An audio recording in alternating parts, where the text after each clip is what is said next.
Hello everyone, welcome to channel learn with ease. आज हम solve करेंगे इशू ऑफ शेयर्स चैप्टर से question number 27 and 28, chapter 6 D K Goyal की book से, class 12 accounts. Online classes, online tuitions के लिए आप मुझे स्क्रीन पर दिए गए नंबर पर व्हाट्सएप कर सकते हो अपना नाम और क्लास। और आप अगर सॉल्यूशन ढूंढ रहे हो टीएस ग्रेवाल और D K Goyal new addition book के, तो चैनल के होम टैब पर क्लिक करो। आपको सभी चैप्टर्स के सॉल्यूशंस की प्लेलिस्ट विजिबल होगी। साथ में ही पोस्ट सेक्शन में एमसीक्यूज मिलेंगे क्विज की फॉर्मेट में, और एमसीक्यूज के सॉल्यूशन से शॉर्ट्स में। अब आप हर सॉल्यूशन को इंग्लिश और हिंदी दोनों ही लैंग्वेज में देख सकते हो। उसके लिए आपको ये सेटिंग का बटन प्रेस करना है और ऑडियो ट्रैक की ऑप्शन से अपनी कंफर्टेबल लैंग्वेज को सिलेक्ट करना है। तो बहुत कुछ है चैनल पर, विजिट द चैनल। अच्छा लगे तो शेयर और सब्सक्राइब जरूर करना। क्वेश्चन नंबर 27 में अल्फा लिमिटेड एक कंपनी है जिसने 5000 शेयर्स पब्लिक को इशू किए एट पार, मतलब जो फेस वैल्यू है 100 रुपीज, उसी पर ही इशू किया, जिसकी डिमांड कंपनी इंस्टॉलमेंट पर कर रही है। कंपनी को कितनी एप्लीकेशन मिली, यहां पर नहीं दिया क्वेश्चन, तो आपको मान के चलना है जितने शेयर्स इशू किए उतने ही की ही आपको एप्लीकेशन रिसीव हुई। फुल्ली सब्सक्राइब्ड आपका इशू है। कंपनी ने जब जब पैसा डिमांड किया कंपनी को मिला, लेकिन फाइनल कॉल की कंपनी ने अभी तक डिमांड नहीं की। एक्स जो एक शेयर होल्डर है, उसे 100 शेयर्स पर आपको अलॉटमेंट और फर्स्ट कॉल का पैसा नहीं मिला, और डायरेक्टर्स ने इसके शेयर्स को फोरफीट कर दिया। फोरफीट मतलब कैंसिल कर दिया, और कैंसिल करने के बाद दोबारा से री इशू किया 6500 रुपीज में। जिसको शेयर्स ये बेचे, वो कितने में बेचे हैं? 6500 में। आपको जर्नल एंट्रीज बनानी है, साथ में बैलेंस शीट में इसे हम कैसे शो करेंगे ये भी आपको बताना है। तो सबसे पहले देखो, कंपनी ने शेयर्स इशू किए, लोगों ने कंपनी के पास अप्लाई किया, डिमांड की कि हम शेयर खरीदना चाहते हैं। तो वो कैसे पता चला कंपनी को? जब पैसा बैंक में आया। तो पहली एंट्री होगी आपकी बैंक अकाउंट डेबिट। 5000 शेयर्स खरीदने के लिए एप्लीकेशन आई 25 रुपीज के हिसाब से, 1,25,000। क्यों आया ये पैसा? एप्लीकेशन का पैसा। जिसे खरीदना था उसने फर्स्ट इंस्टॉलमेंट का पैसा आपको दिया, पे किया। तो to equity share application account 1,25,000। अब ये पैसा आपके पास आ गया, कंपनी के पास फुल्ली सब्सक्राइब्ड इशू है, तो कंपनी अलॉटमेंट कर सकती है। अलॉटमेंट करना चाहती है तो एप्लीकेशन अकाउंट से पैसा निकाल करके शेयर कैपिटल में ट्रांसफर करना होगा। हमारे पास कोई एक्सेस पैसा नहीं है, कोई प्रीमियम का पैसा नहीं है, तो पूरा का पूरा एप्लीकेशन अकाउंट को डेबिट करके ये पैसा यहां से शेयर कैपिटल में ट्रांसफर हो जाएगा। Equity share application account debit 1,25,000 to equity share capital account 1,25,000। जो ये एप्लीकेशन अकाउंट है ये टेम्परेरी अकाउंट है, आपने डेबिट और क्रेडिट किया, ये क्लोज हो गया। फाइनली ये पैसा आपको जो रिसीव हुआ वो शेयर से रिलेटेड है, और शेयर से रिलेटेड पैसा शेयर कैपिटल कहलाएगा। तो शेयर कैपिटल का एक हिस्सा आपको मिला, वो आपने शेयर कैपिटल अकाउंट में ट्रांसफर कर दिया। अब इसके बाद कंपनी को कंफर्म हो गया कि इसके शेयर्स बिक रहे हैं, लोग खरीद रहे हैं, तो कंपनी नेक्स्ट कॉल अलॉटमेंट की डिमांड करेगी। और इस बार कंपनी बैंक में पैसा आने की वेट नहीं करेगी, सीधा सीधा अब पहले ड्यू की एंट्री बनाएगी। ड्यू की एंट्री मतलब अब वो चेक करना चाहेगी कि अगर वो 5000 शेयर्स के लिए अपनी नेक्स्ट इंस्टॉलमेंट 25 रुपीज की डिमांड करती है, तो हमारे पास कितना पैसा टोटल आना चाहिए, ताकि वो ट्रैक रख सके कि पूरा पैसा उसे मिला या नहीं मिला। नई इंस्टॉलमेंट है तो नया नाम allotment, equity share allotment account debit 1,25,000। इतना पैसा इस नाम से मुझे आना चाहिए, इस इंस्टॉलमेंट का इतना पैसा आएगा, और हम मान के चल रहे पूरा पूरा आएगा। तो शेयर कैपिटल में ही पहले से ही आपने क्रेडिट कर दिया to equity share capital account 1,25,000। Application के केस में जब पैसा आया, आपको कंफर्म हुआ और आप अलॉटमेंट कर सकते हो, उसके बाद ही आपने एप्लीकेशन का पैसा शेयर कैपिटल में ट्रांसफर किया। लेकिन आगे जब जब आप ड्यू की एंट्री बनाओगे, तभी आप जो भी पैसा बनता है वो शेयर कैपिटल में ट्रांसफर करते जाओगे, क्रेडिट करते जाओगे। एक्चुअल पोजीशन कब पता चलती है? जब बैंक में पैसा आता है।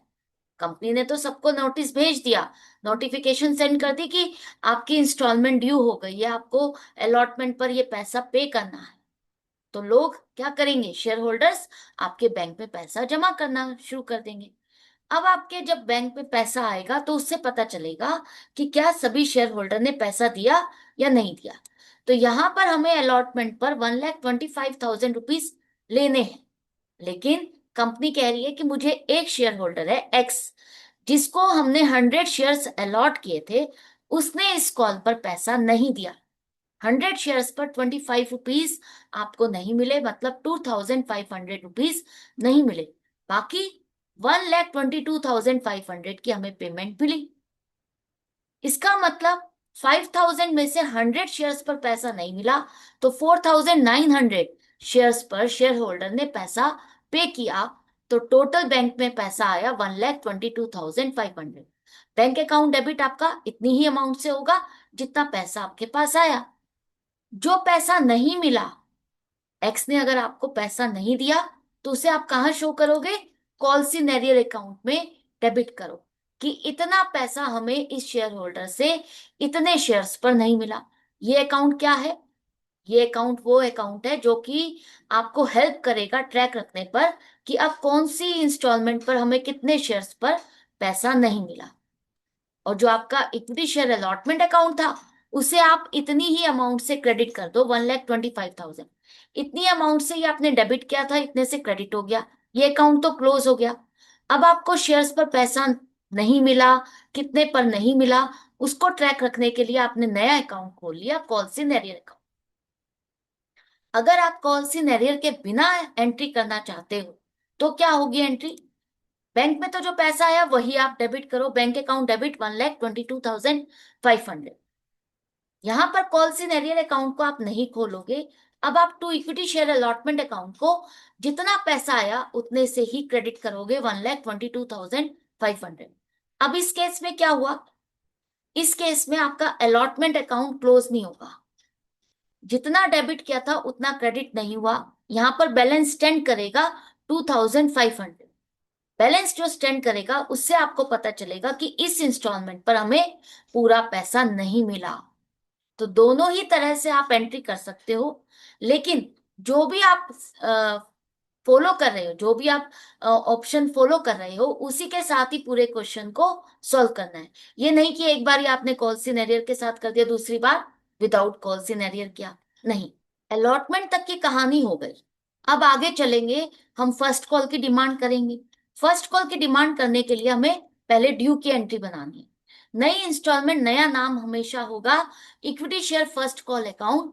कितने शेयर्स पर हमें डिमांड करना है, 5,000 शेयर्स पर 20 रुपीज के हिसाब से 1,00,000 रुपीज हमारे पास आना चाहिए। कंपनी मान के चलती है पूरा पैसा आ जाएगा इक्विटी शेयर कैपिटल अकाउंट में, इतना ही पैसा आपने क्रेडिट कर दिया। क्या कंपनी को ये पूरा पैसा मिला, नहीं। एक्स ने अलॉटमेंट पर भी पैसा नहीं दिया और फर्स्ट कॉल पर भी पैसा नहीं दिया, तो 100 शेयर्स पर 20 रुपीज आपको नहीं मिले। तो 98,000 जो बाकी का पैसा आपको मिला, वो बैंक अकाउंट में डेबिट करोगे 98,000 से। 4,900 शेयर्स पर आपको पैसा मिला। 100 शेयर्स पर जो पैसा नहीं मिला, वो कॉल सिनेरियर अकाउंट में ही आप डेबिट करो 2,000। और फर्स्ट कॉल का जो अकाउंट था वो आपका क्लोज हो जाएगा, तो equity share first call account 1,00,000। Debit भी इतने से हुआ, इतने से क्रेडिट हो गया। अब हमें ट्रैक रखना है, तो हम कॉल सिनेरियर अकाउंट से ट्रैक रखेंगे। अगर विदाउट कॉल सिनेरियर अकाउंट आप बनाना चाहते हो, तो एंट्री होगी bank account debit 98,000 to equity share first call account 98,000। अब फर्स्ट कॉल अकाउंट आपका क्लोज नहीं होगा, यहां पर 2,000 का बैलेंस स्टैंड करेगा, जिससे आप ट्रैक रख पाओगे कि हमें फर्स्ट कॉल पर भी पैसा पूरा नहीं मिला, राइट। अब फर्स्ट कॉल तक की कहानी हो गई और कंपनी ने फाइनल कॉल की डिमांड की नहीं। अब कंपनी ने क्या किया कि जो एक्स के शेयर है 100 शेयर्स, उनको फोरफीट कर दिया। कंपनी ने अलॉटमेंट और फर्स्ट कॉल का पैसा रिसीव नहीं किया, तो फाइनली डिसाइड किया कि इन शेयर्स को कैंसिल कर दिया जाए, इसकी अलॉटमेंट को कैंसिल किया जाएगा और इसका पैसा जो अब तक हम रिसीव कर चुके हैं वो भी हम इसको रिफंड नहीं करेंगे। तो अगर फॉरफीचर की एंट्री को बहुत इजी करना चाहते हो, तो उसके लिए दो चीजें आपको फाइंड करना सीखना होगा। पहली चीज कि कंपनी ने किस पॉइंट पर इसके शेयर्स को फॉरफीट किया। कंपनी की ये 4 इंस्टॉलमेंट है, फाइनल कॉल की तो कंपनी ने डिमांड ही नहीं की, फर्स्ट कॉल तक पैसा डिमांड किया और फर्स्ट कॉल के बाद इसके शेयर्स को फोरफीट किया। तो ये वो पॉइंट है जिस पर कंपनी ने इसके शेयर्स को फोरफीट किया। मतलब फर्स्ट कॉल तक कंपनी ने इससे पैसे की डिमांड की। तो कॉल्ड अप वैल्यू क्या हो गई इस शेयर पर? अब तक कॉल्ड अप वैल्यू क्या है? एक्स के शेयर्स जो हम फोरफीट कर रहे हैं उस पर कंपनी अब तक कितना पैसा डिमांड कर चुकी है? वो है 70 रुपीज। फर्स्ट कॉल तक 70 रुपीज कंपनी डिमांड कर चुकी है। कॉल्ड अप वैल्यू हमें क्यों चाहिए? क्योंकि इतनी ही अमाउंट से हमने शेयर कैपिटल अकाउंट को क्रेडिट किया था। 100 शेयर्स के लिए जो इतनी अमाउंट को हमने क्रेडिट किया था उसको अब हमें रिवर्स करना है। क्योंकि शेयर्स कैंसिल होंगे तो शेयर कैपिटल भी आपकी डिक्रीज होगी, कैंसिल होगी उतनी अमाउंट से। अब आपको यहां पर देखना है कि शेयर होल्डर से हमें कितना पैसा मिला, मतलब इस पर पेड अप वैल्यू क्या है। एक्स ने हमें सिर्फ एप्लीकेशन का पैसा दिया, अलॉटमेंट और फर्स्ट कॉल का तो पैसा ही नहीं दिया। तो जो पैसा कंपनी को रिसीव हुआ शेयर होल्डर से वो पेड अप है 25 रुपीज, और यही आपकी फोरफिटेड अमाउंट है। तो ये दो जो चीजें आपने निकाली है ना, इससे ही आपकी फोरफीचर की एंट्री बनी। पहली जो कॉल्ड अप है, इससे आपको शेयर कैपिटल को रिवर्स करना है। 100 शेयर्स पर 70 रुपीज के हिसाब से 7,000 आपकी equity share capital account debit होगी 7,000। अब इसके बाद एक तरह से आप हिसाब किताब करते हो कि कितना पैसा मिला कितना नहीं मिला। तो जो कॉल पर पैसा आपके पास नहीं आया, जिस कॉल का पैसा आपके पास नहीं आया वो है अलॉटमेंट और फर्स्ट कॉल। तो दोनों का मिलाकर के 45 रुपीज आपको नहीं मिले। उसके लिए आप कॉल सिनेरियर अकाउंट को क्रेडिट करो 4,500 कि ये पैसा हमको नहीं मिला। यही अमाउंट आपने कॉल सिनेरियर अकाउंट में डेबिट की थी कि हमें ये पैसा लेना है, इससे लेना है, इतना पैसा ड्यू है। अब तो फाइनल हो चुका भैया, इससे पैसा नहीं आएगा तो इस अकाउंट को भी बंद करो, इसलिए हम इसको क्रेडिट करें, इतना पैसा नहीं मिला। जो पैसा मिला उसके लिए आपने एक नया अकाउंट खोला, इक्विटी शेयर फॉरफीचर अकाउंट, जिसमें आपने ये पैसा क्रेडिट किया 2,500। ये पैसा कौन सा है? जो आपको शेयर होल्डर से मिल चुका है, जो कि कंपनी उसको रिफंड नहीं करेगी, उसका पैसा अपने पास एज अ इनकम हमेशा के लिए रखेगी। क्लियर हो गया यहां तक? अब आपको एंट्री क्लियर हो गई, इजी हो गई। कॉल्ड अप से आपकी शेयर कैपिटल डेबिट होगी। जितना पैसा नहीं मिला, जो कॉल सिनेरियर में आपने लिखा था डेबिट किया था, उतनी ही अमाउंट आप यहाँ पर क्रेडिट कर दोगे। जो पैसा आपके पास आ चुका वो फोर फीचर अकाउंट में क्रेडिट होगा। अगर आप इसे कॉल सिनेरियर के बिना एंट्री बना रहे हो तो क्या एंट्री होगी?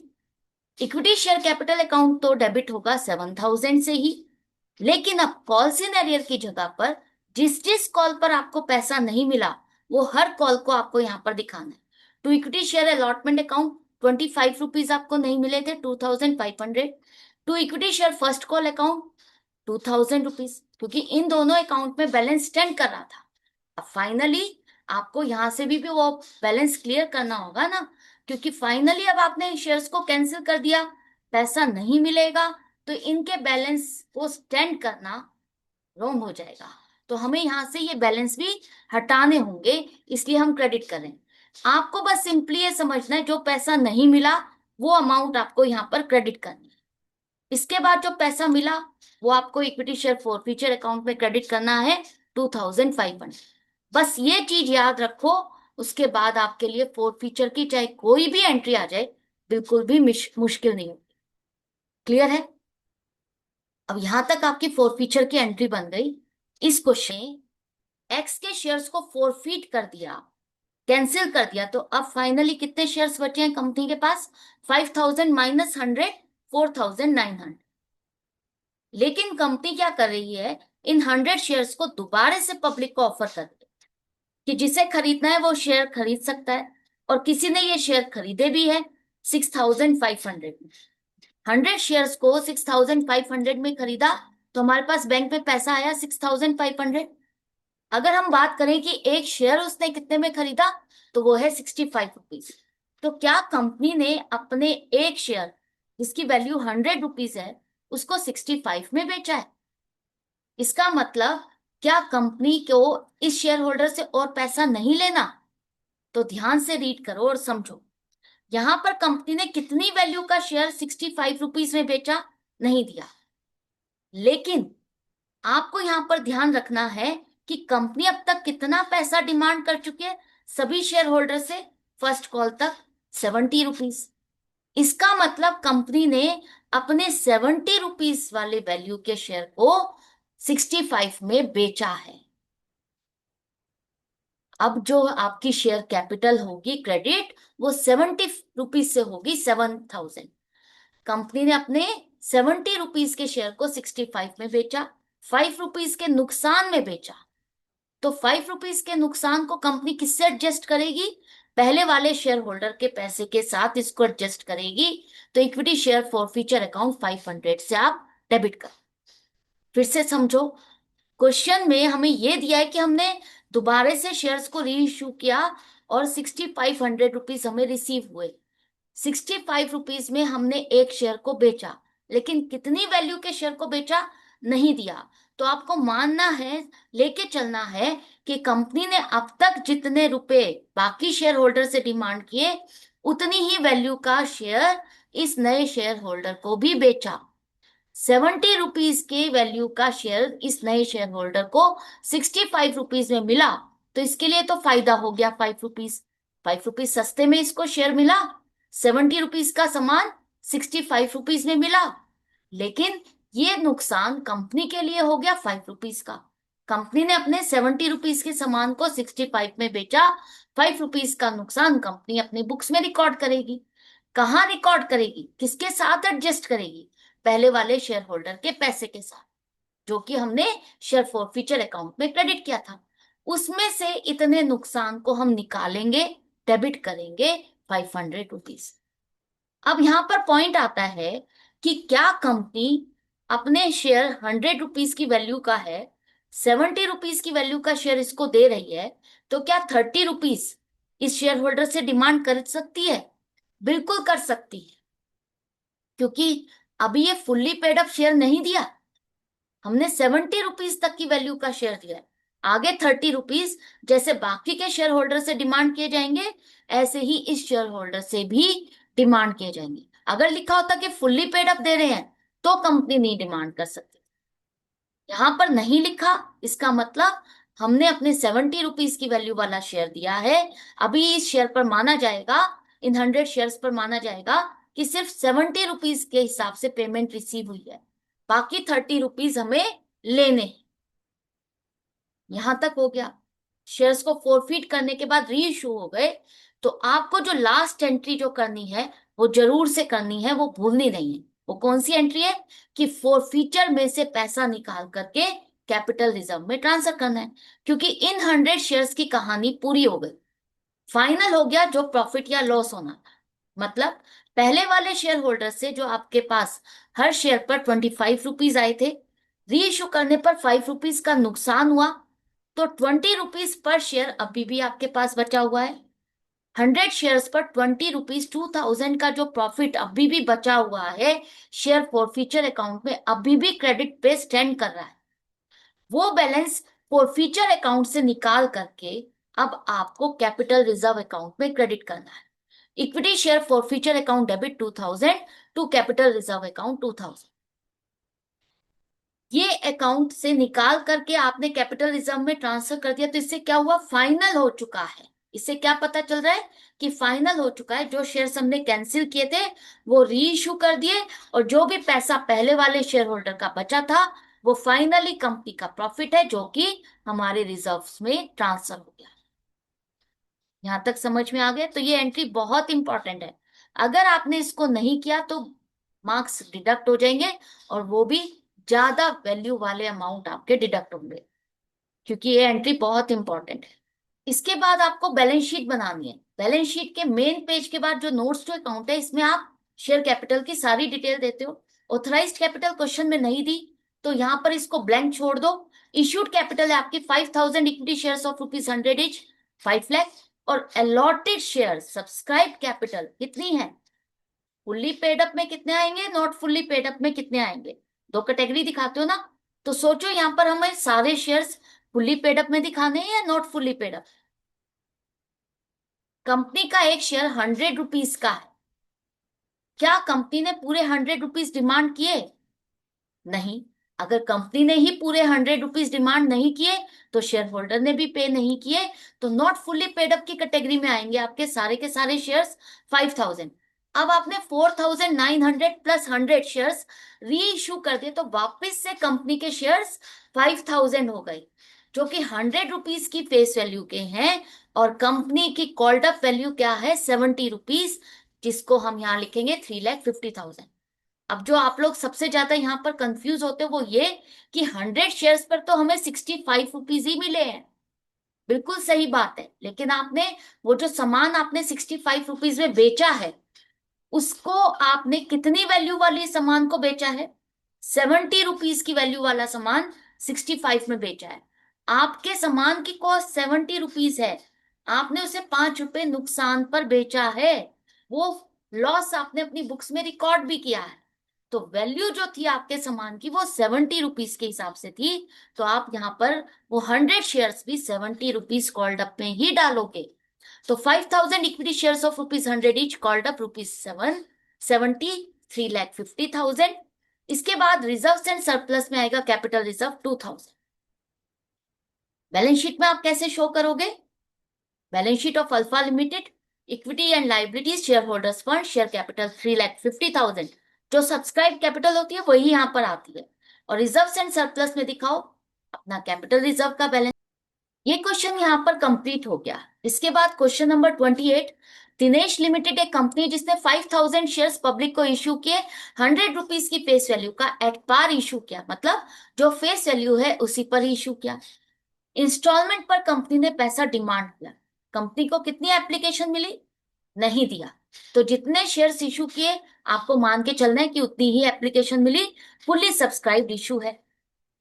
कंपनी ने फाइनल कॉल तक पैसा डिमांड किया, लेकिन कुछ शेयर होल्डर्स हैं जिन्होंने कंपनी को पैसा नहीं दिया और इनके शेयर्स को कंपनी ने फोरफीट कर दिया, कैंसिल कर दिया। आपको कैश बुक और जर्नल एंट्रीज बनानी, तो कैसे करें स्टार्ट।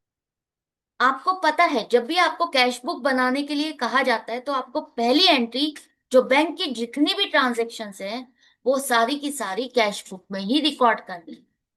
डायरेक्टली कैश बुक में रिकॉर्ड करनी है, जर्नल में आपको वो रिकॉर्ड नहीं करनी।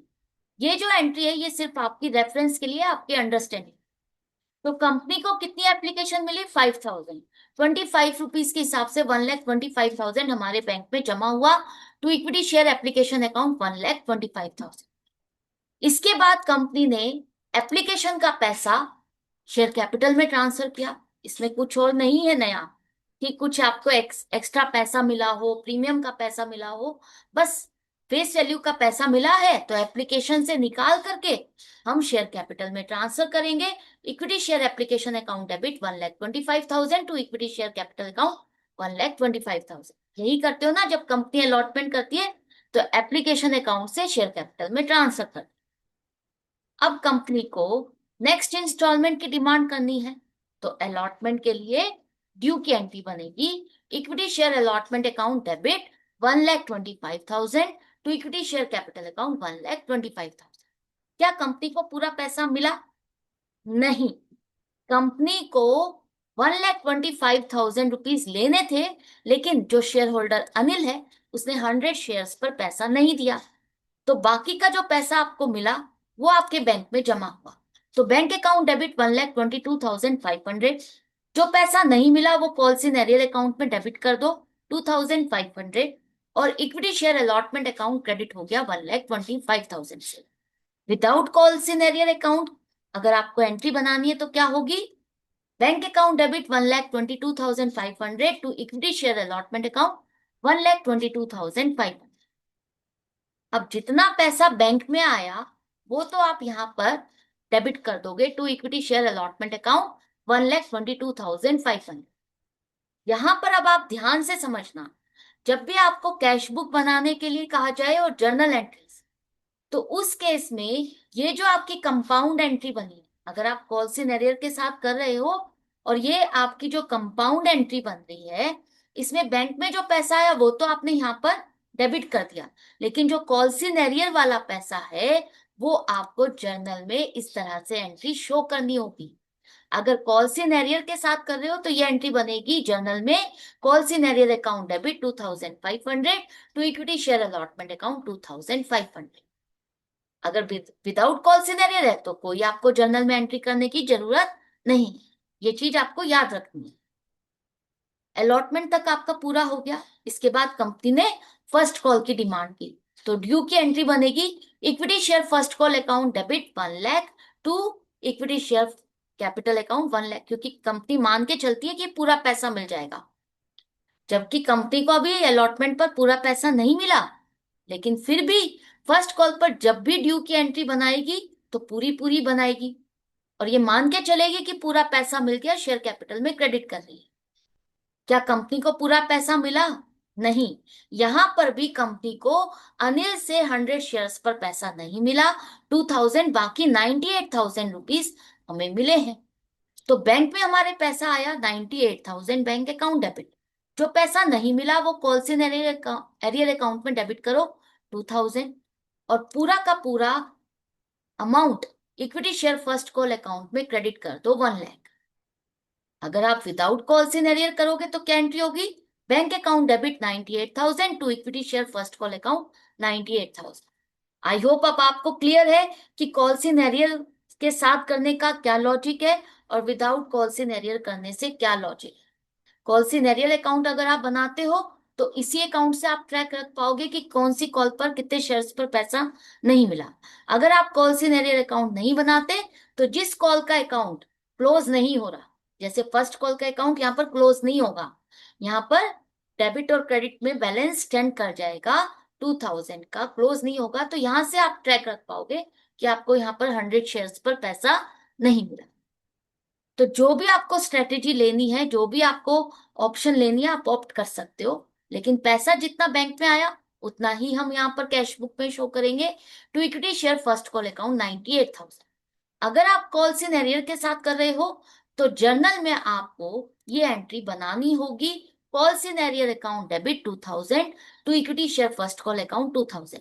अगर विदाउट कॉल सिनेरियर है तो कोई एंट्री यहाँ पर और नहीं करनी होगी। यहां तक समझ में आ गया? इसके बाद कंपनी ने क्या किया, ध्यान से समझना। कंपनी ने फर्स्ट कॉल के बाद ही इसके शेयर्स को फोरफीट कर दिया। हालांकि कंपनी फाइनल कॉल तक पैसा डिमांड कर रही है, लेकिन अनिल के शेयर्स पर अगर अलॉटमेंट और फर्स्ट कॉल का पैसा नहीं मिला तो इसी पॉइंट पर ही कंपनी ने इसके शेयर्स को फोरफीट कर दिया। तो कौन से पॉइंट पर आकर के शेयर्स को फोरफीट किया? फर्स्ट कॉल पर। फर्स्ट कॉल तक कंपनी ने इससे पैसा डिमांड किया, तो कॉल्ड अप हमारी क्या हो गई? 70 रुपीज। शेयर होल्डर की पेड अप वैल्यू क्या है? हमें कंपनी ने कितना पैसा इससे रिसीव किया है? सिर्फ 25 रुपीज एप्लीकेशन। आपके पास जो कॉल्ड अप वैल्यू आ गई है उतनी ही अमाउंट से आप शेयर कैपिटल को रिवर्स करोगे, तो इक्विटी शेयर कैपिटल अकाउंट आपका डेबिट होगा 7,000 से, और कॉल सिनेरियल अकाउंट में आपने जितना पैसा रिसीव नहीं किया था वो डेबिट किया था, उसी अकाउंट को आपको क्रेडिट करना है टू कॉल सिनेरियल अकाउंट। आपको अलॉटमेंट और फर्स्ट कॉल का पैसा 45 रुपीज नहीं मिले तो 4500 आपको यहाँ पर क्रेडिट करना है। एक तरह से हम हिसाब किताब कर रहे हैं कि कितना पैसा मिला और कितना नहीं।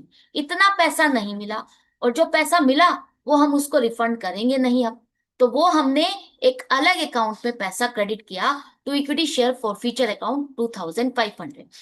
ये पैसा कंपनी के लिए टोटली इनकम है, जिसे या तो कंपनी अपने री इशू करते हुए शेयर्स उस टाइम पर अगर कोई लॉस हुआ उसके साथ एडजस्ट करेगी, अदरवाइज ये टोटली कंपनी की इनकम है जिसे कंपनी आगे रिजर्व में ट्रांसफर करती है।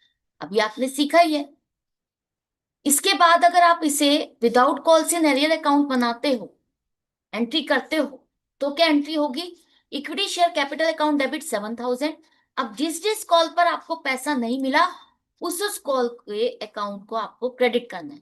To equity share allotment account 2,500, to equity share first call account 2,000 और to equity share forfeiture account 2,500।